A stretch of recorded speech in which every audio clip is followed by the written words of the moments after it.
जय हिंद साथियों, स्वागत है आपका self study classes YouTube channel और ऐप में।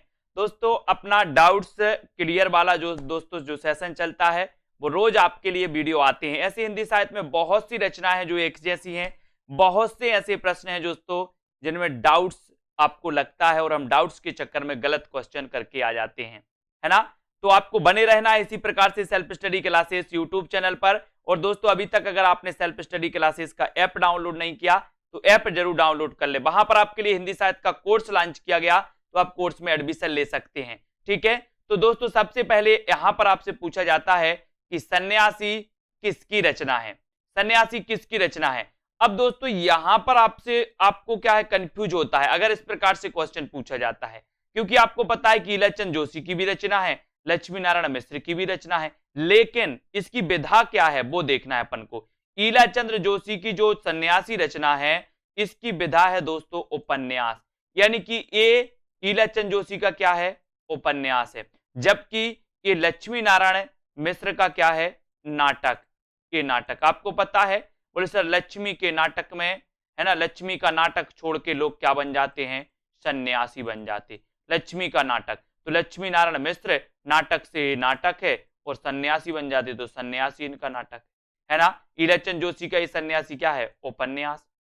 ठीक है, इसको देखेंगे। अब दोस्तों दूसरा आपका डाउट से मुक्ति पथ ये किसकी रचना है। अब मुक्ति पथ के बारे में दोस्तों आपको दिख रहे होंगे उदय शंकर भट्ट, ईलाचंद जोशी और अभय मौर्य, ये तीन लोगों की रचना है। अगर ऐसा क्वेश्चन आएगा तो ये क्वेश्चन गलत होगा, क्योंकि उदय शंकर भट्ट की भी रचना है, ईलाचंद जोशी की भी है, अभय मौर्य की है। लेकिन अगर आपसे पूछा जाएगा कि मुक्ति पथ नाटक किसका है तो आपका उत्तर उदय शंकर भट्ट होगा। आपसे पूछा जाएगा मुक्ति पथ उपन्यास किसका है तो उपन्यास दोस्तों ईलाचंद जोशी का भी है और अभय मौर्य का भी उपन्यास ही है इसी नाम से। तो मुक्ति पथ उपन्यास ईलाचंद जोशी और दोस्तों अभय मौर्य, इसको आपको याद रख लेना। उदय शंकर भट्ट का मुक्ति पथ क्या है, नाटक है, ईलाचंद जोशी का क्या है, उपन्यास है, अभय मौर्य का क्या है, उपन्यास है। तो आपसे पूछा जाएगा अगर कि मुक्ति पथ उपन्यास किसका है तो इन दो में से एक ऑप्शन में मिलेगा, या तो ईलाचंद जोशी या फिर अभय मौर्य। ठीक है, इसको याद रखना। अब दोस्तों पंचवटी प्रसंग, पंचवटी प्रसंग किसकी रचना है। एक रचना आती है दोस्तों पंचवटी, एक आती है पंचवटी और एक रचना पूछी जाती है पंचवटी प्रसंग।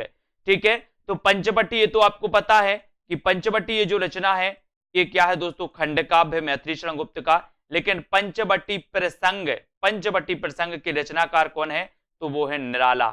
ठीक है, आपको पता है निराला छायावाद के आधार स्तंभ में माने जाते हैं। तो पंचवटी प्रसंग निराला और मैथिली शरण गुप्त की रचना पंचवटी। आज से दोस्तों आपका ये डाउट्स भी क्लियर, अब याद रख लेना।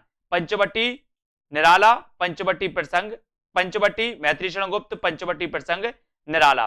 ठीक है, फिर यहां पर बात करते वापसी किसकी रचना है। वापसी, तो वापसी के बारे में दोस्तों आपने कई बार पढ़ा होगा, ऊषा प्रियंवदा। ये तो सबको पता है कि वापसी ऊषा प्रियंवदा की क्या है, कहानी है। लेकिन अगर आपसे पूछा जाए कि वापसी एकांकी किसकी है तो आपको क्या बताना है, वापसी एकांकी की रचनाकार उदय शंकर भट्ट, वापसी कहानी ऊषा प्रियंवदा। ठीक है, इसको याद रख लेना। और आपसे नॉर्मल पूछा जाए वापसी किसकी रचना है तो इन दो में से एक ऑप्शन आपको मिलेगा, या तो ऊषा प्रियंवदा या उदय शंकर भट्ट, दोनों एक साथ नहीं मिलेंगे। Doubts clear. इसी प्रकार से दोस्तों आपको बने रहना है, वीडियो को लाइक और शेयर जरूर करना है। आपका अगला डाउट से रस विमर्श किसकी रचना है, रस विमर्श के लेखक कौन है। यहां तो सीधा सीधा है दोस्तों, रस विमर्श राममूर्ति त्रिपाठी, रश्मि मानसा रामचंद्र शुक्ल, रस सिद्धांत डॉक्टर नगेंद्र, है ना।